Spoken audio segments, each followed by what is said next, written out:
The ramp of the dropship lowered with a loud hiss of steam. Hot air from the planet below rushed into the cool cabin.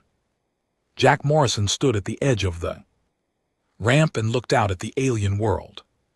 The sky was a deep shade of purple and the sun looked smaller than the one back. On Earth, the ground was made of dark red rock that looked sharp and uneven. This was Kether Prime, the home of the Ketheri people. They were a species that had reached the stars long before humans did. Now Earth needed their help to build a defense treaty against a common enemy. Jack was here to make sure the deal happened, but he knew it would not be easy. Jack wore a heavy suit of exo armor. It was painted in dark green and black colors, the metal plating covered his chest, his arms, and his legs. Servos hummed quietly as he shifted his weight. The suit made him look much bigger than he really was. It was designed to protect humans from harsh environments and heavy weapons. Beside him stood Lisa Barnes. She was the support officer for the mission. She wore a lighter uniform and held a data pad in her hands. She looked nervous, but she kept her face calm. She checked the air sensors one more time before nodding to Jack. They walked down the ramp together. Their boots made loud, clanking sounds on the metal steps. When their feet touched the red rock, a group of aliens waited for them. The Ketheri were tall and very thin. Their skin was a pale blue color and they wore smooth robes that flowed in the wind. They did not wear any armor. They looked elegant and fragile like glass statues.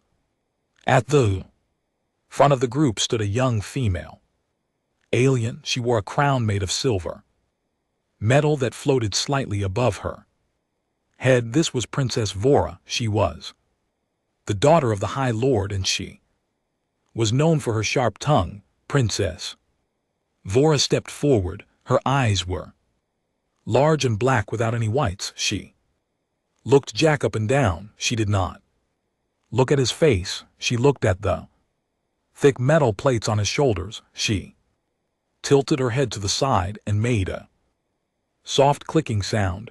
It was a sound of amusement. You bring machines to fight your battles, Vora said. Her voice was translated by the comms in Jack's helmet. It sounded smooth and cold. My father tells me humans are strong, but you look like you are trapped inside a box. Do you need the metal to stand up? Jack did not answer immediately. He knew that words could start a war before it began. He kept his hands at his sides. Armor whined slightly as he relaxed his muscles. Lisa stepped forward slightly, ready to speak, but Jack put a hand up to stop her. He wanted to handle this himself. The armor is for protection, Jack said. His voice was steady. It helps us survive places like this. Vora laughed. It was a bright sound, but it was not kind. She turned to her guards. Behind her, they laughed too. She looked back at Jack with a smile that did not reach her eyes. Protection implies there is something to fear, she said. The Ketheri do not fear the ground. We walk on it without shoes. We do not need machines to breathe or to move. You humans are soft. You come from a world with low gravity and thick air. Here, you are nothing without your shell. Jack took a step forward. Ground was uneven here. A loose rock shifted under his heavy boot. For a second, his balance slipped. The heavy armor made it hard to adjust quickly. He stumbled just a little bit. It was a small mistake, but Vora saw it. She covered her mouth with a long, thin hand and laughed louder. Look at him, she said to her guards. He cannot even walk on simple rock. If he takes off that suit, he will fall down. He is too weak for Kether Prime. Lisa felt anger rise In her chest, she wanted to tell the princess that Jack was one of the best fighters in the Corps. She wanted to say that the armor was heavy because it carried weapons that could level a city. But she stayed silent. She knew Jack had a plan. He did not get angry when people insulted him. He got even. Jack straightened his back, the servos in his legs locked into place with a solid thud. He looked down at the princess. She was tall, but he was wider. He looked like a mountain compared to her thin frame. He did not argue with her. He did not try to prove her wrong with words. He just adjusted the strap on his wrist and looked toward the city in the distance. The capital city was far away, across a stretch of rough terrain. "We are ready to meet your father," Jack said. "Lead the way." Vora stopped laughing. She was annoyed that he did not get upset. She wanted to see him beg or shout. Instead, he was calm like a stone. She turned around and waved her hand. Her guards began to move toward the city. They moved quickly and gracefully over the rocks. Jack followed them. His steps were heavy and slow. Every step crushed the small stones under his boots. Vora glanced back at him and shook her head. She believed she had won this small battle. She thought humans were weak creatures hiding inside metal suits. She did not know what was under the armor. She did not know that the machine was not holding him up.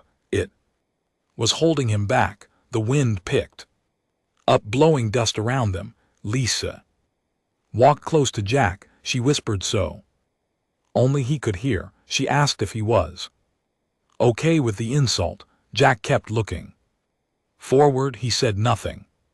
He just tightened his grip on the rifle strapped to his back. The journey to the city was long and the terrain was about to get much worse. Vora thought the armor was a sign of weakness. Soon she would learn the truth, but for now Jack let her laugh. He knew that actions would speak louder than her words ever could. The sun began to set, casting long shadows over the red rocks. The group moved into the shadow of the mountains, and the air began to grow cold. Jack did not shiver. He just kept walking. The group walked across the red rocks for an hour. The sun was lower now, and the shadows were getting longer. The air was dry and tasted like metal. Princess Vora walked at the front with her guards. They moved lightly, their feet barely touching the ground. Jack and Lisa walked behind them. Jack's heavy boots crushed the stones with every step. The sound was rhythmic and loud in the quiet valley. Vora did not look back at them. She wanted to show that she did not need to watch the slow humans. She believed she was leading them to safety. Suddenly, the ground shook. It started as a small vibration, but it grew quickly. The red rocks began to crack. A low rumble sound came from deep underground. Lisa stopped and looked at her data pad. The numbers on the screen were changing fast. She looked up at Jack. Her face was pale. "Jack, the seismic readings are spiking," Lisa said. "Something is wrong with the crust." Jack nodded. He raised his hand to signal the aliens to stop. "Halt," he said. His voice was loud inside his helmet. Vora turned around. She looked annoyed. "Why do you stop?" she asked. "We are almost to the transport pads. We can fly the rest of the way." "Do not move," Jack said. "Ground is not stable." Before Vora could answer, a loud boom echoed through the valley. A large fissure opened up in the ground between them and the path back. Dust shot into the air. The alien guards lost their balance. Their long robes got caught in the wind. Then the hover vehicles that were following the group began to fail, the engines sputtered and died, the smooth machines dropped to the ground with a heavy crash, sparks flew from their engines, the magnetic field from the crack was interfering with their technology. Vora shouted at her. Guards, fix them, she commanded.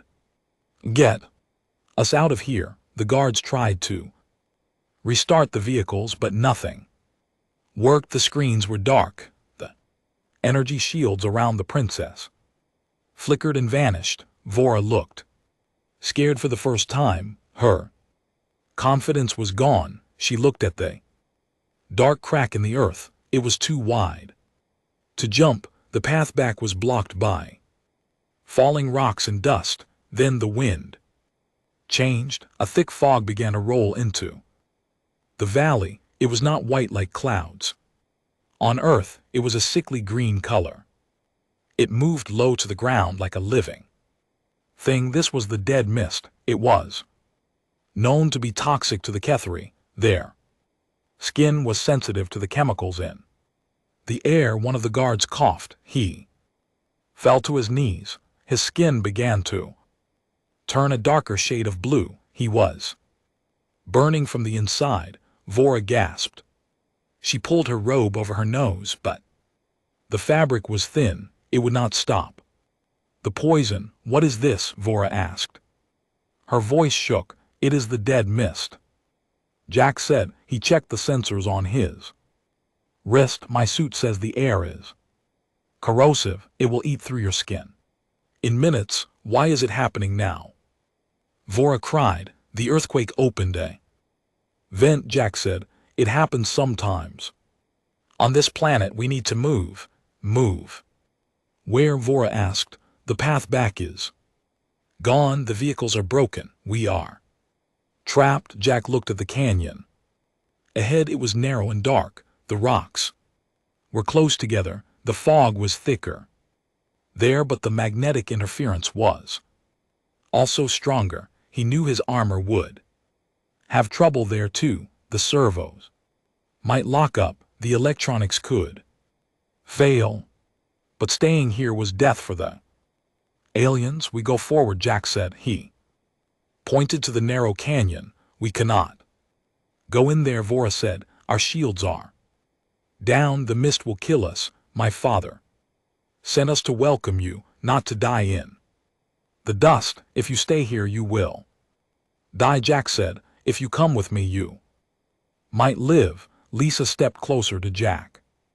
Jack, your armor is acting up too, she said quietly. The magnetic field is strong. The servos are lagging. I know, Jack said. Vora looked at the human. She saw the green fog creeping closer. Her guard was coughing harder. She had no choice. She nodded at Jack. Lead the way, human. But if you laid us to death, I will haunt you. Jack did not answer. He turned toward the canyon. The fog swirled around his legs. The sensors in his helmet began to flash warning lights. The power supply was dropping. The heavy armor was becoming a burden.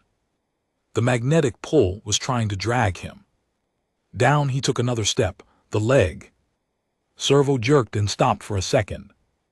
He had to push it manually to move. Again, Lisa saw this. She knew what he was thinking. The armor was designed for combat, not for this kind of magnetic storm. It was becoming a trap. Aliens were helpless without their tech.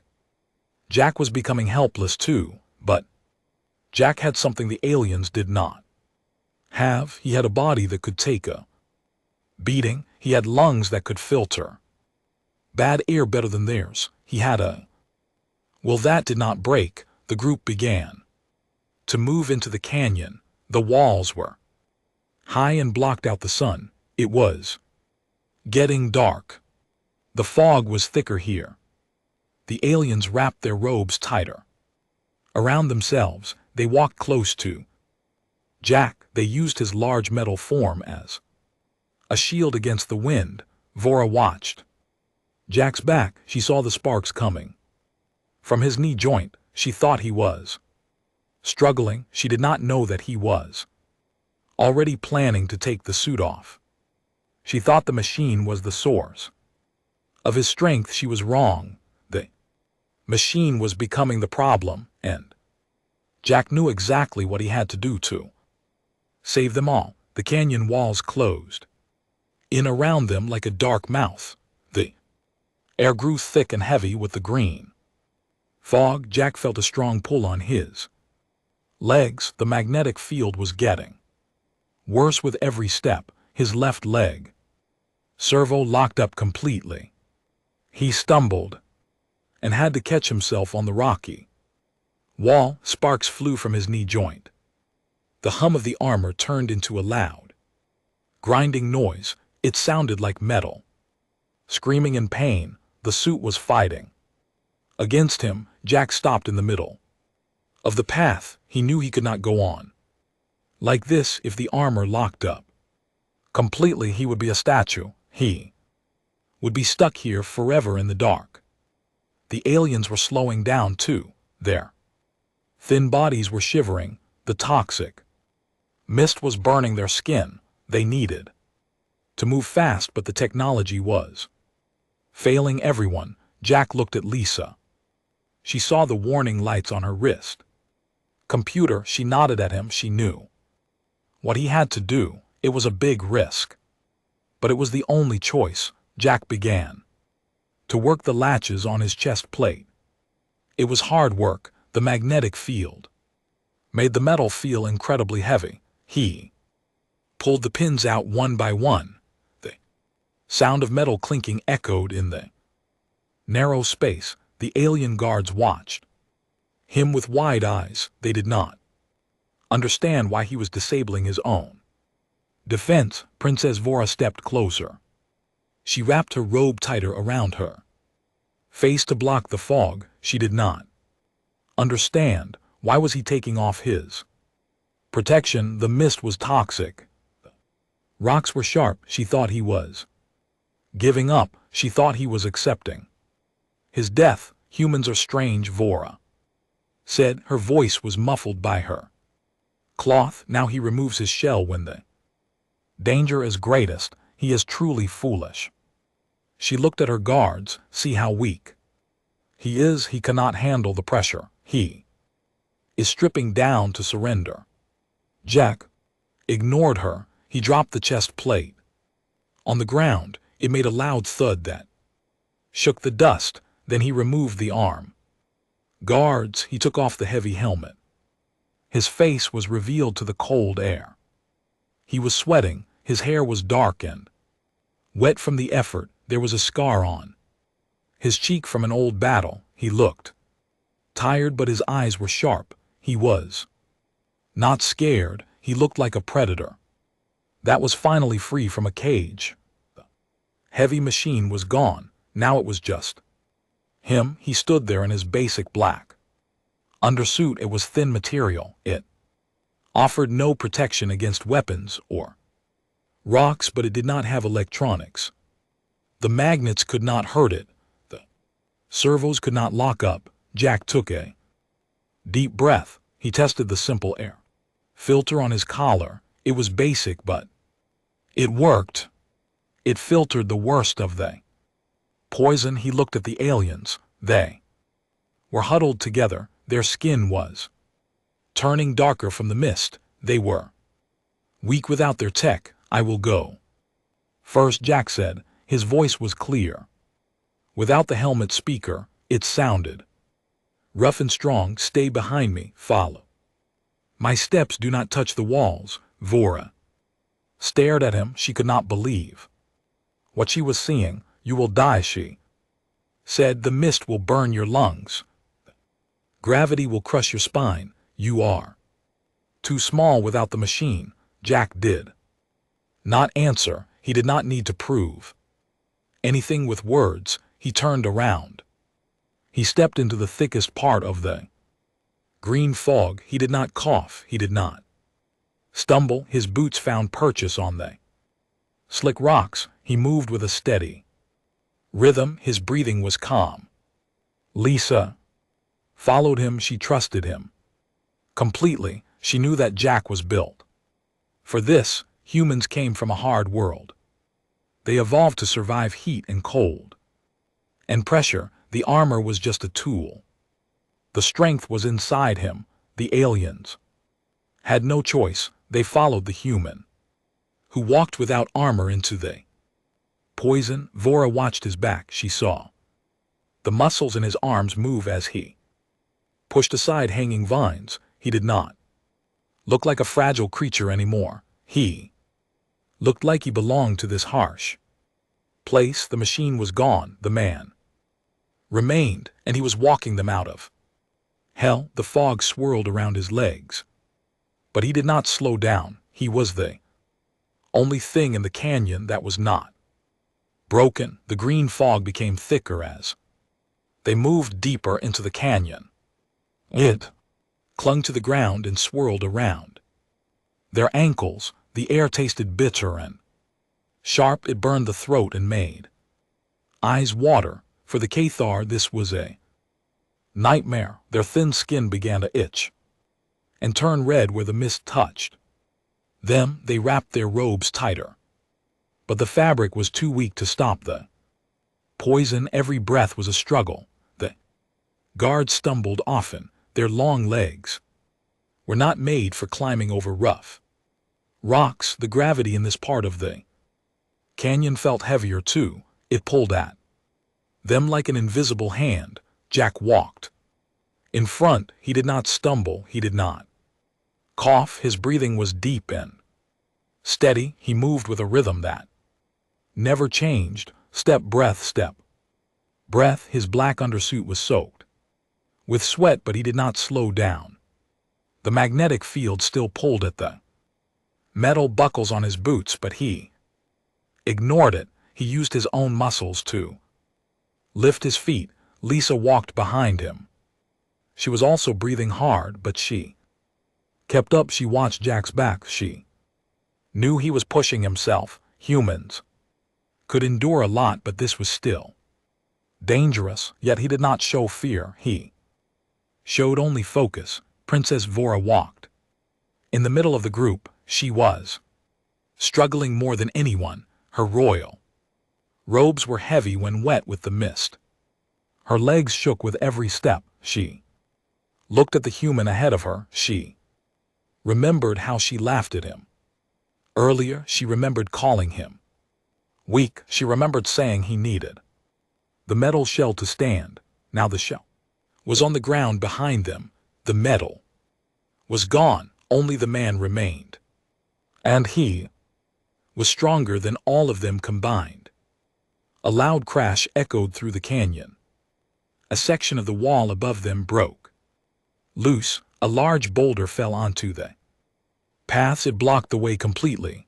The rock was huge. It was wider than two men. The alien guards stopped. They looked at the rock and then at each other. They tried to push it. They used their shoulders and their hands. They pushed with all their strength, but the rock did not move. It was stuck fast in the mud and debris. The guards gasped for air. The effort made them cough violently. The mist was getting into their lungs. Vora cried out in frustration. We are trapped again, she said. Move it, push harder. The guards shook their heads. They were too weak. The poison was taking their strength. They fell to their knees. Vora looked at the rock. She knew they could not pass. She looked at Jack. She expected him to stop. She expected him to panic. Instead, Jack walked up to the boulder. He did not say anything. He did not ask for help. He simply placed his hands on the wet surface of the rock. He planted his feet wide apart. His muscles tightened under the black suit. Veins stood out on his neck. He pushed. Rock groaned against the ground. Dirt sprayed out from underneath it. Jack gritted his teeth. He let out a low grunt of effort. Slowly the massive stone began to slide. It moved inch by inch. The aliens watched with their mouths open. They had technology that could lift buildings but without power. They were helpless. Jack had no power. He had only biology. He shoved the rock to the side until there was enough space to pass. Then he stepped back. He wiped the mud from his hands. His chest heaved slightly, but he was still standing. "Go," Jack said. His voice was rough but calm. Vora stepped through the gap. She looked at Jack as she passed. Her eyes were wide. She did not laugh this time. She did not smile. She looked at him with something new. It was respect. She realized that the armor was not a crutch for a weak species. It was a container for a dangerous one. Humans did not wear the armor because they were fragile. They wore it to protect the world from them, or perhaps to protect themselves from having to try too hard. Here, without the machine, Jack was still a force of nature. Lisa passed next. She gave Jack a small nod.